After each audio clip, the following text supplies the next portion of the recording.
hate to be the person who breaks up great fellowship, but we've got a long way to go and a short time to get there, to quote a great philosopher, Jerry Reed, I guess, right? So we're going to be in Acts chapter 23 today, and I realize that we've got all the way to the end of 28, and my auction skills are not very good, so I can't speak that fast. What we're probably going to do is just record the rest of it on YouTube and just put it up there. So if you want to see how it ends, we'll at least complete the class there so we can do the text some justice. So there are plans to complete it, so I'm not going to just rush through everything. So like I say, we're in chapter 23, verse 6. And before we get into that, let's have a word of prayer. Lord, we thank you for today, and we thank you for this opportunity to gather together. We thank you for bringing each of us safely here, and we pray that we can each return safely home today. And we thank you for giving us the kind of heart to gather together, even when it's not necessarily easy to do so.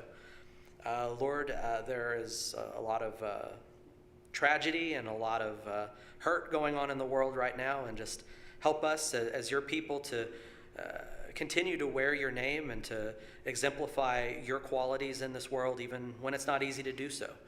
And just help us to be, as much as we can, an aid and comfort to those who have an increasing amount of need. And even though there is a lot of hate being shown, just help us to continue to show the kind of love that you show to the world. Lord, with that in mind, also we have many sick and many needy among our number. And just help us to continue to have a soft heart and try to help those who have many needs. And for those kinds of things that we may not know about or we may not even be able to help with, just we ask for your blessing upon those who have different trials and needs. Lord, also we ask if you could watch over, or continue to watch over our spiritual leaders and just help them to continue to be good shepherds of your flock. And as the flock, just help us to continue to be an aid and encouragement to them so that they can be as successful as possible in that task. It's in Christ's name that we pray. Amen. Okay, so chapter 23. So Paul has been apprehended, as we had talked about. He has returned to Jerusalem, even though he knew bad things were in store for him. But he did it anyway, even though he knew of this. He knew it was what he was supposed to do. And he's effectively accused of subverting Jewish laws and customs, even though he was doing exactly the opposite of that. He was assisting people in performing the completion of a vow and the cleansing in a temple. And so he was absolutely not guilty of the things that he was being accused of. And so the Roman tribune carries him out of the crowd. And so he's apprehended by the Romans. And we talked about some of the history that was going on, that Jerusalem had this sort of robber problem. And we're going to talk about this a little bit more today. But there was a lot of treachery going on in the city of Jerusalem. And so given the response from the crowd, the Roman tribune asks if he is this notorious person who has been inciting a lot of riots, not knowing that he was being just falsely accused of some petty thing. And so Paul tries to address the crowd, and he speaks to the crowd in Hebrew. And so, how could someone want to subvert laws and customs and things like that and traditions, and yet speak to them in their own language, a very traditional kind of thing? And so hopefully to settle them down. And they were along with that. They were attentive, they were silent, all the way up to the point in which he says that God had sent him to the Gentiles, and that was too much for them to accept. And so the crowd goes crazy again. And so the Romans carry Paul away, and they want to find out exactly what's going on. I mean, these Romans don't understand all of these religious practices. They don't understand what's being accused of Paul. They don't understand the difference of opinion here, and they're trying to find out. But of course, in their own way, not knowing that Paul is a citizen, they are going to whip him to get the truth out of him. And they go through with that until they find out he is a citizen, and now he has certain rights. And so then the tribune gathers the Sanhedrin together in the fortress Antonia, and so sort of a meeting of one side versus the other. And it's such a stark contrast, isn't it? I mean, Paul was about to get whipped to get the truth out of him, but then as soon as Paul was a Roman citizen, and they knew that, they got all of the leaders of the Jewish religion and gathered them together and then had them formally air their grievances. You could just see the disparity of the kind of treatment a person would get whether or not you were a Roman citizen.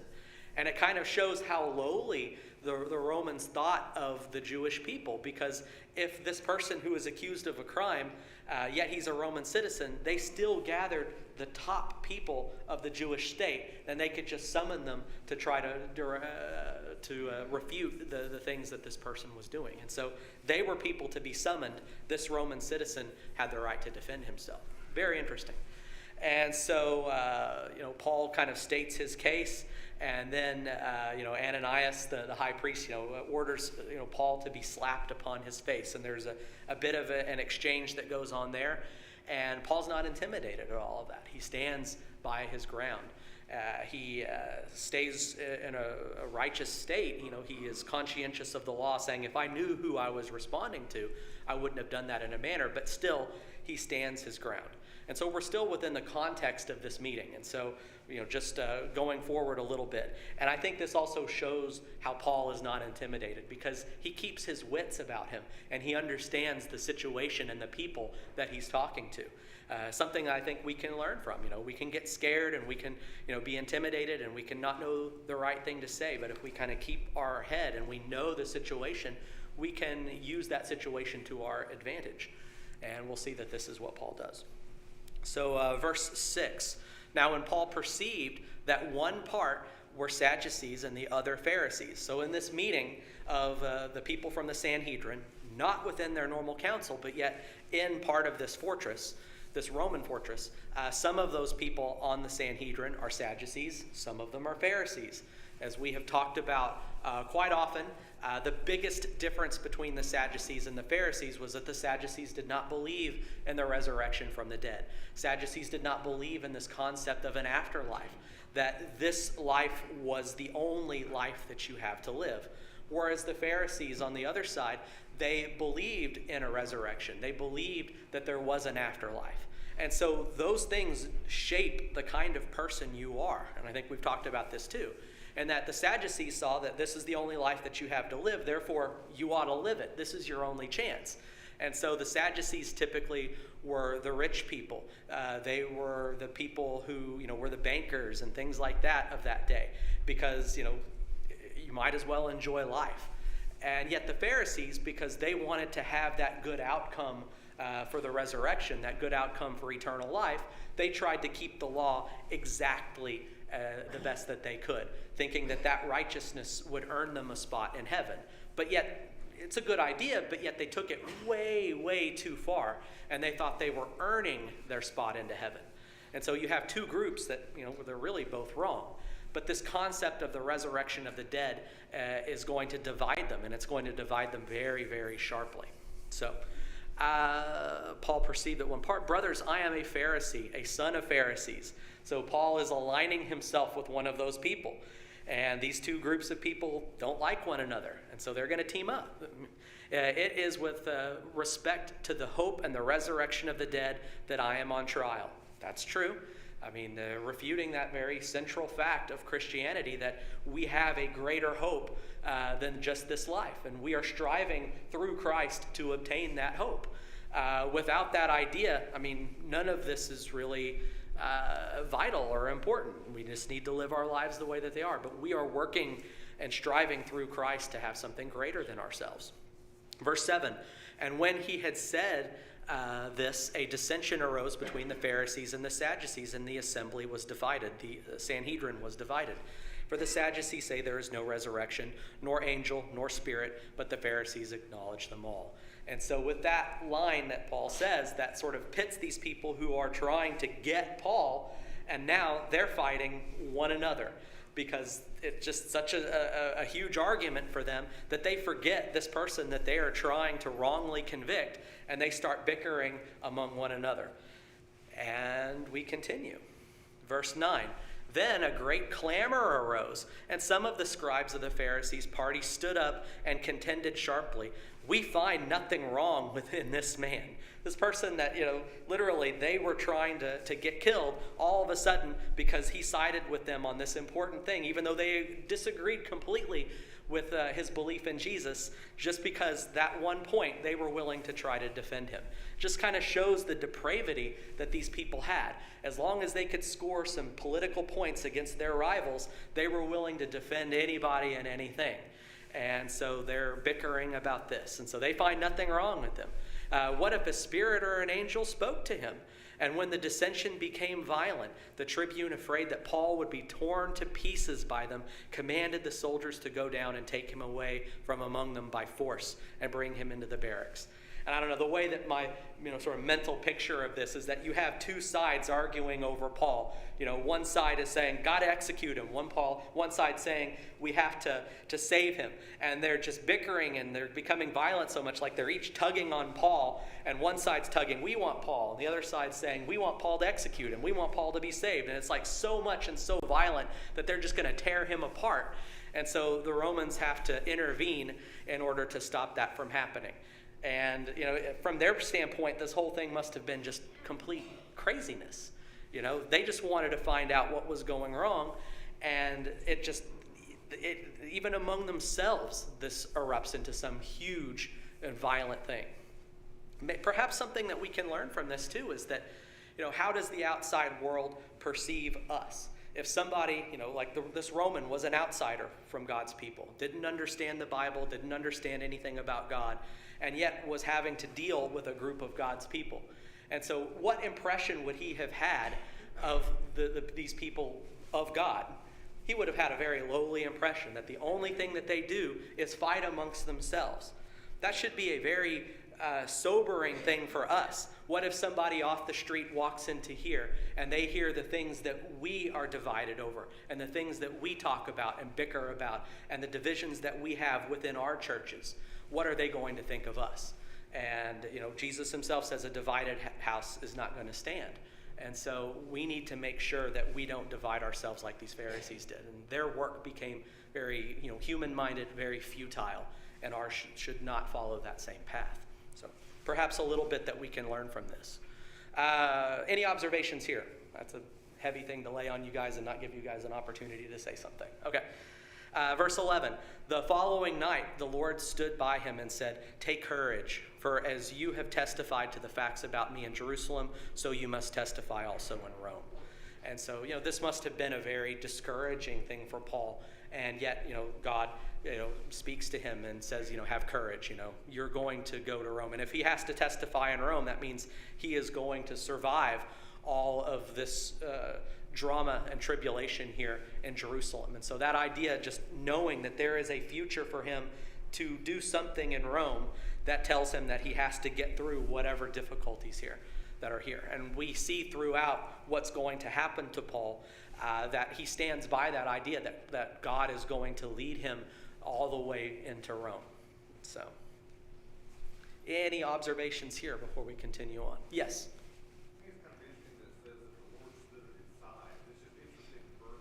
Uh-huh. Because oftentimes it'll have came to me in a dream, or right, a vision, or whatever. Right. This just seems so much more personal the way it's written. Yeah. I don't know what the intention was exactly, but it's just so different than all the other times. Right. That is not, he just spoke to him, he dreamed about it, but yet he stood by him. He was a guardian, he was an advocate, and he was a helper, a comforter, Yeah.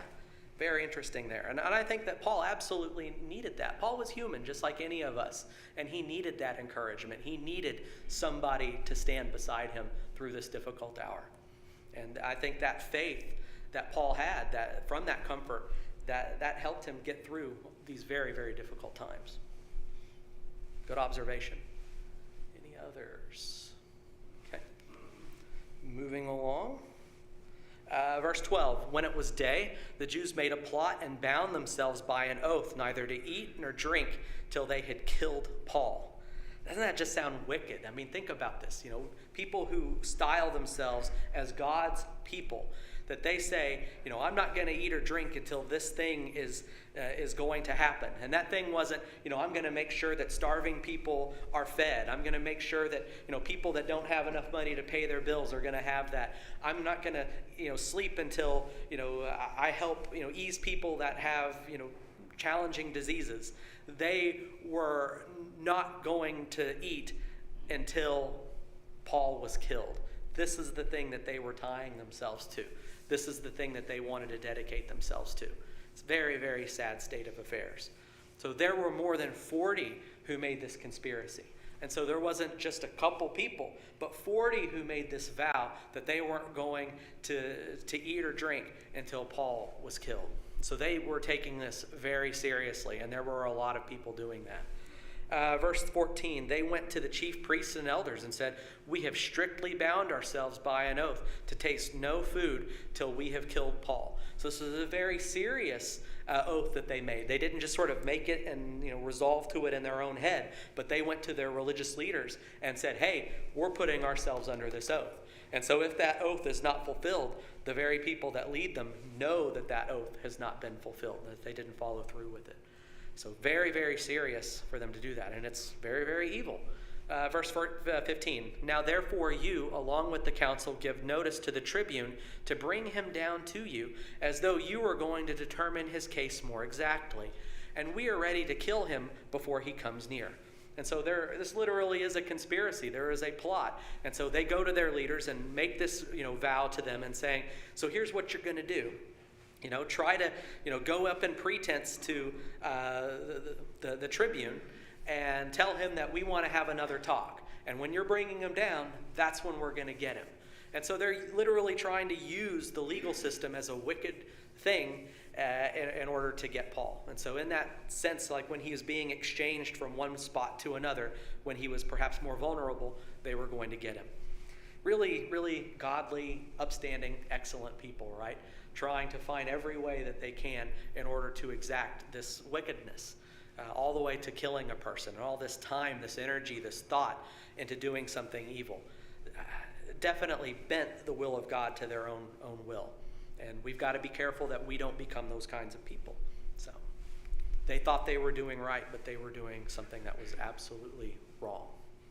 Verse 16, "However," so there's a light for this. "Now the son of Paul's sister heard of their ambush." So Paul has a sister and Paul has a nephew. And so they heard about this. So he went and entered the barracks and told Paul. So he tells Paul about this.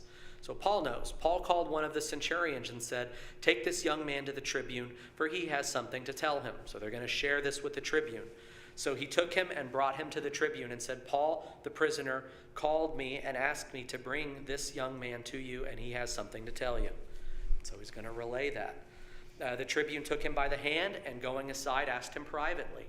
Again, this tribune evidently was a pretty wise person. He's doing some things smart. He asked them privately so that, he can't be intimidated, so that information can't get into the wrong hands and such. And so you can kind of see that the tribune's doing a lot of things right here for a person of the world. "What is this that you have to tell me?" And he said, "The Jews have agreed to ask you to bring Paul down to the council tomorrow, as though they were going to inquire somewhat more closely about him. But do not be persuaded by them, for more than 40 of their men are lying in ambush for him, who have bound themselves by an oath neither to eat nor drink till they have killed him. And now they are ready, waiting for your consent." So the tribune dismissed the young man, charging him, "Tell no one that you have informed me of these things." And so the tribune, for what he is, I'm not going to say he's a righteous man. The Bible doesn't say he's a righteous man, but yet he was executing his duties to the best of his abilities. And I think that's kind of a parallel that Paul kind of tells us about in Romans, that we can have a level of trust for our worldly leaders, that they, in some general sense, are trying to keep some kind of an order. And I think that's what this man is doing here. So, continuing on, verse 23. "Then he called 2 of the centurions and said, 'Get ready 200 soldiers with 70 horsemen and 200 spearmen to go as far as Caesarea at the 3rd hour of the night. Also provide mounts for Paul to ride and bring him safely to Felix the governor.'" All right. So, 40 people are lying in wait to assassinate him. All right, okay. So this is the weight that a Roman citizen has among all of these people, that this tribune was prepared to get 200 soldiers and 70 horsemen to escort Paul out of town by night when these people weren't expecting him to leave, and to escort him to Caesarea, which was the capital of that region. And so he's making sure that Paul gets the justice that he thinks that he deserves. And so very, very fascinating here. Now, I gave some credit to this Roman tribune. Now, we kind of see a little bit of the opposite of that in Felix. And I want to demonstrate a little bit of what Felix is now and what kind of a leader he was. And so Paul is being delivered over to this Felix. This is the kind of governor that Felix was. And we're going to go back into Josephus for this. And so this is book 20, chapter 8, and verse 5. So, wherefore Felix, so this is Josephus talking about Felix, persuaded one of Jonathan's most faithful friends, a citizen of Jerusalem. This Jonathan here is the high priest that was before Ananias. So when we see Jonathan here, this is a high priest of Israel that this stuff is happening to. His friend, whose name is Doris, to bring the robbers. Remember the robber problem that Jerusalem had at this point? You know, people getting hurt and everything. Well, Felix is going to use this to his advantage. And so Doris to bring the robbers upon Jonathan, the high priest, in order to kill him. Jonathan, the high priest, had recommended Felix for the job of governor. And Felix was taking a lot of bribes, and he was looking the other way in a lot of things. And Jonathan constantly criticized Felix. And instead of saying, I'd better shape up or ship out, what Felix said, I'd better kill Jonathan so I don't have to worry about having somebody criticize me. Okay? And so by a great Doris complied with the proposal and contrived matters so that the robbers might murder him in the following manner.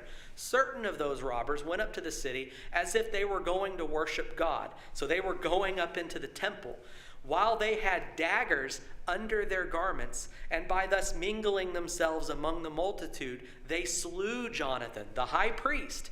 And as this murder was never avenged, the robbers went up with the greatest security at the festivals after this time, and having weapons concealed in like manner as before, and mingling themselves among the multitude, they slew certain of their own enemies, and were subservient to the other men for money, and slew others, not only in remote parts of the city, but in the temple itself also, for they had the boldness to murder men there. So let's kind of recap a little bit of what we've been talking about. Paul was arrested because they thought he was profaning the temple. Now think about that for a second. Paul brought the wrong guy into the temple, and he's profaning us. He is, trampling over all of our customs. But yet the guy who was over them as governor literally had robbers go in and murder the high priest in that very same temple, like just within a year before of all of this happening. So who's really profaning the temple here?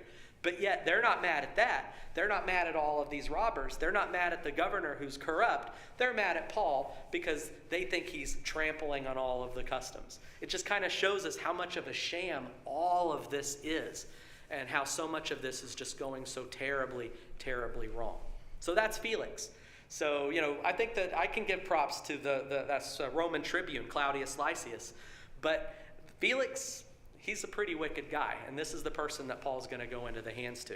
And I think that Paul was able to navigate this and survive and still make it all the way to Rome. I think that demonstrates to us that he had the guidance and the protection of God this whole time. And so Claudius Lysias is going to write to this governor Felix, and so he's sending him to Caesarea.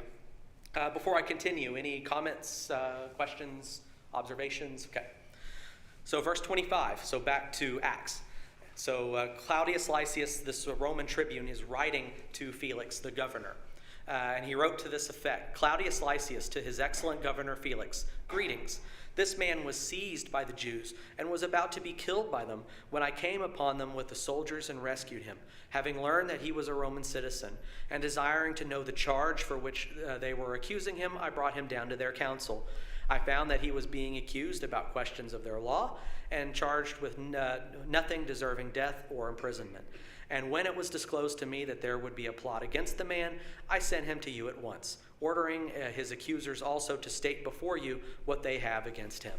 And so basically everything that's happening, this Roman tribune is relaying that to the governor. And so he's doing everything by the book, basically. And so he's doing what Paul deserves under Roman law. And so just apprising him. And it's kind of interesting to me that this human letter, this, secular person writing to another secular person, this letter is preserved to us in Acts. So continuing on, verse 31. So they're going to follow these orders. So the soldiers, according to their instructions, took Paul and brought him by night to Antipatris. We'll see it on the map in a second. That's about half of the way between Jerusalem and Caesarea. And so this would have been a multi-day journey for them to get to Caesarea. And on the next day, they returned to the barracks, letting the horsemen go on with him. And so the 200 soldiers are going to go back, and then just those horsemen are going to follow Paul into Caesarea. When they had come to Caesarea and delivered the letter to the governor, they presented Paul also before him. On reading the letter, he asked what province he was from. So if he's a Roman citizen, certainly he would know what province you're from. If you're a United States citizen, certainly you know what state or territory you come from. So same kind of thing. So telling him the province that he was from Cilicia. If you remember right, Tarsus is the capital of that province of Cilicia. He said, I will give you a hearing when your accusers arrive. And he commanded him to be guarded in Herod's praetorium. And so Herod built the city of Caesarea, and so the praetorium, his castle, would have been Herod's praetorium, so Herod the Great. And so basically taking those accusers who were violent, taking them out of their own territory, their own safe ground, and where they could cause harm, taking them out of their element and putting it in the Roman governor's element. And so here's where all of this stuff is. So Jerusalem, and then going northwest from there, day's journey is Antipatris, and you can see that's about halfway to Caesarea, which is on the coast. Do that over here too. So Jerusalem, halfway to Antipatris, up to Caesarea. So that's where we are now, in the capital of Judea. So that leads us into chapter 24. And after 5 days, the high priest Ananias came down with some elders and a spokesman, one Tertullus. They laid before the governor their case against Paul, and when he had been summoned, Tertullus began to accuse him, saying.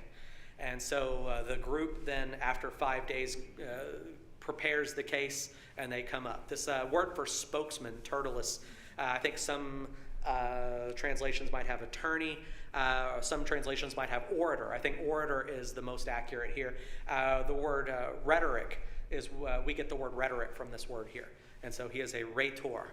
He is a person who masters that art of rhetoric. And so, of course, they're going to get the person who can most eloquently present their case. So they're getting the Benjamin Matlock of his day, I guess, to kind of try to put Paul on trial. I don't know, was Benjamin Matlock a defense attorney? I don't know. So we'll have to ask other people those things. So, but this guy is bringing this accusation against Paul. So verse 2, since through you we enjoy much peace. And so this is Tertullus speaking. Through you, so through Felix, how much peace do they enjoy through Felix? Remember who Felix is? So this is a representative of the Roman, the Jewish Sanhedrin. Through you we have a lot of peace. The guy who just a year before murdered the high priest, lots of peace there, right? The guy who doesn't handle the robbers that are killing people left and right, that are emboldened, that are even killing people in the Jewish temple. Through you we have much peace. It's a little bit of empty flattery, isn't it? And since by your foresight, most excellent Felix, reforms are being made for this nation, in every way and everywhere we accept this with all gratitude. A lot of gratitude, the high priest being killed, right? But to detain you no further, I beg you in your kindness to hear us briefly. You can just kind of see it's just, dripping with just empty flattery in this. For we have found this man a plague. This idea of plague, that Paul is a plague. He is a pest. He is this bringer of pestilence. I didn't know that was a crime worthy of death, but according to them being this irritation, this pest, this plague is worthy of death. One who stirs up riots among all the Jews throughout the world. So what about these riots? Is it on Paul that those riots occurred? Paul was just doing his own thing quietly. It was those people who were getting upset at Paul and causing the riots. They are the ones who were choosing to riot, not that Paul was inciting them.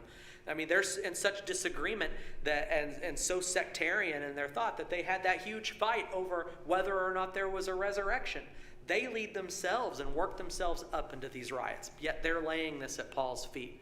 So again, Paul's innocent of all of this. He's a ringleader of the sect of the Nazarenes, as if he is a leader of being of this one certain sect that isn't guilty of anything, as if that is somehow wrong and evil and worthy of death. And so again, these are all baseless and empty accusations. He even tried to profane the temple, but we seized him. Did he try to profane the temple? He was just fulfilling the vow. Yet so all of this is false, all of this is empty, all of this is a lie. And so the only thing that this orator has to stand on is the flattery that he's trying to give to this Governor Felix. By examining him yourself, you will be able to find out from him about everything of which we accuse him. The Jews also joined in the charge, affirming that all these things were so. So it's a very empty, very shallow, very flimsy case. And they're hoping that throughout all of that flattery, maybe Felix will just rubber stamp this and just try to, get rid of it and just do what they want. So what happens? And when the governor had nodded to him to speak, Paul replied. So Paul gets a turn here to speak. Knowing that for many years you have been a judge over this nation, I cheerfully make my defense. No flattery here from Paul, He's just saying, acknowledging that he has been the governor here for a while. And so he's cheerfully making his defense because if he's been a governor there for a while, he knows the situation. He knows what's going on. Verse 11, you can verify that it is not more than 12 days since I went up to worship in Jerusalem. So if he's been here 12 days, how can he be this enemy of the people, this ringleader, this inciter of riots? He's been there all of 12 days. And he went not to Jerusalem to incite riots, but he went to Jerusalem to worship. And they did not find me disputing with anyone or stirring up a crowd, either in the temple or in the synagogues or in the city. And that's true. We know that. And so he was there just to fulfill that vow and to help those other people fulfill that vow. That's all he was doing in the temple. Neither can they prove to you what they now bring up against me. And so he's just refuting that all of that is empty accusations. But, verse 14, but this I confess to you, that according to the way which they call a sect, I worship the God of our fathers, believing everything laid down by the law and written in the prophets. And so he's saying that, they called me a member of the sect of the Nazarenes. He's saying, yeah, that part's true. I am a follower of the way. I am a follower of Jesus here. And so he's saying, guilty as charged on that one. Having a hope in God, which these men themselves accept. And so he has a similar hope that all of these people who are bringing this charge against me, I believe in the same God as them. And so if Paul is guilty of the faith in God, well, these people who are accusing him have a very similar guilt then. And so again, this trial is just is based upon such flimsy evidence that there will be a resurrection of both the just and the unjust. So I always take pains to have a clear conscience toward both God and man. And so Paul doesn't revile against these people. He doesn't say that they're liars, that they're horrible, that they're scum. Paul just states the truth. And he lets the truth speak for itself. And I like what Paul says here, the kind of person that he is. He always takes pains to have a clear conscience toward both God and man. I think that is just, if we needed to summarize everything in the way that we need to live our lives, I think that is a great one-word summary. We need to have a clear conscience in the way that we deal with God. We need to deal with God in an honest way, in a way that is worthy of what his expectations are. And we also need to have that same kind of conscientiousness to our fellow man, that we need to treat each other in a way that is honest and respectful. And I think if we summarize everything who we need to be, that's a great one-word statement. And Paul has lived up to that. Not a person worthy of death. Any observations here? Okay. Continuing on. Verse 17.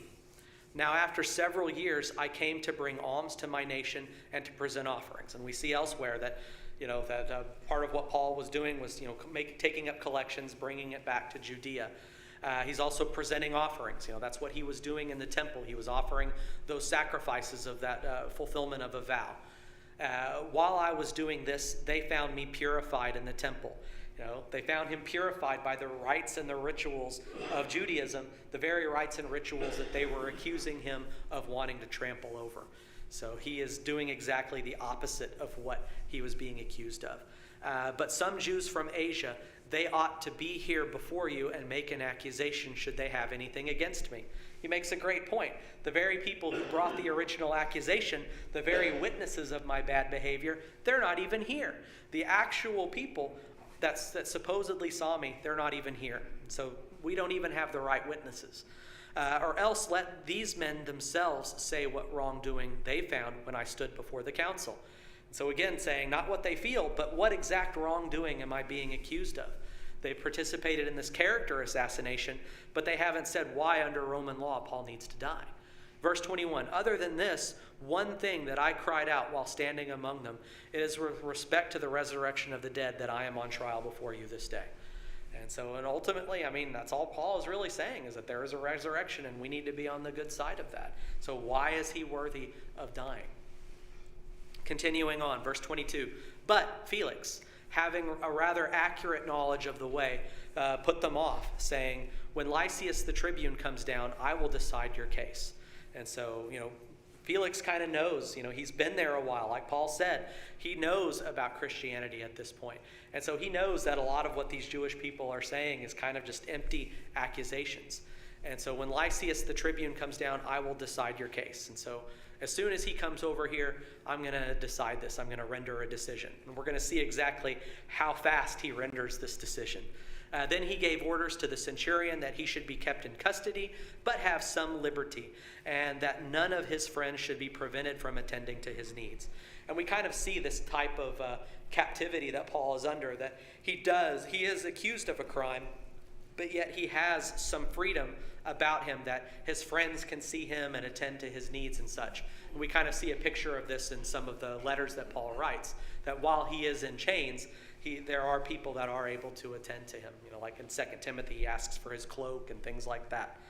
And so this is the type of captivity that Paul is in. Any observations here? Okay. Verse 24, after some days, Felix came with his wife Drusilla, who was Jewish. So Felix is married to a Jewish lady. So again, he is more in tune with the Jewish politics than most Romans would be. But yet, unfortunately, he's also corrupt. And he sent for Paul and heard him speak about faith in Christ Jesus. And he reasoned about righteousness and self-control in the coming judgment. Felix was alarmed and said, go away for the present. When I get an opportunity, I will summon you.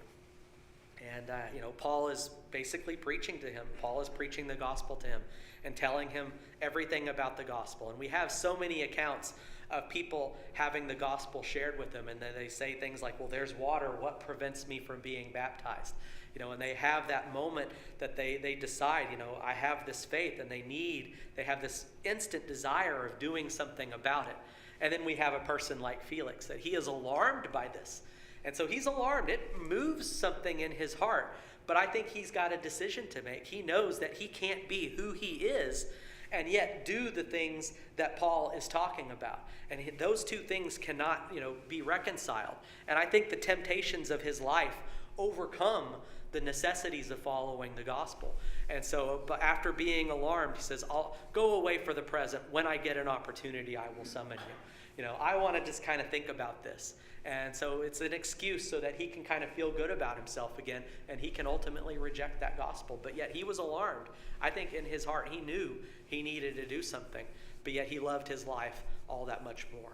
And I say all of that just to say that, it's a tough thing when we share the gospel with other people, because we are afraid of rejection. And, even Paul, when he shares the gospel here, he is rejected. And so we shouldn't be surprised and hurt and give up when we see similar kinds of rejection. And this is just one of those examples.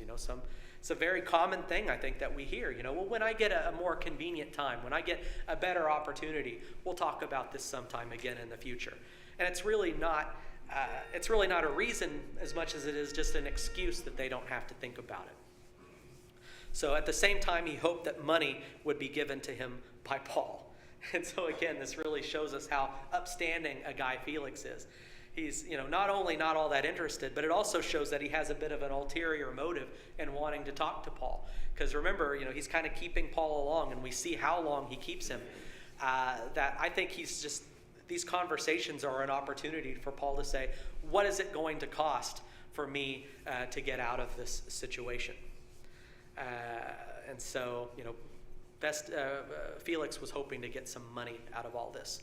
Before I forget, if you're a regular Bible reader, if you could raise your hand. And if I could get a counter for that, that would be awesome. Thank you. Thank you. Okay, and so Felix wants this money. And so this just kind of shows us again what kind of person Felix is, that everything that Josephus was writing about was true. This kind of gives us an indication of that. So he sent for him often and conversed with him. Not that he was curious about the gospel, but yet he was hoping to get that money. He was hoping to get that bribe so that he could decide for Paul. Verse 27, when 2 years had elapsed, Felix was succeeded by Porcius Festus, and desiring to do the Jews a favor, Felix left Paul in prison. And so because Felix was never paid off, he didn't get that bribe, and doing the Jews this sort of favor, he just let Paul just kind of stay in that prison state for 2 whole years. And Paul just continues to do what he does. And Paul never loses that faith, because Paul knows that eventually he's going to get out of this, and eventually he's going to be delivered by God to Rome. And so even though the way sometimes looks dark, even though it looks difficult, even though it's challenging, our faith in God can lead us to that conclusion of whatever our mission is. And I think we can have that same kind of faith and strength that Paul does. So I need to get my glasses. 24 doesn't look anything like 28, so we still have some work to do.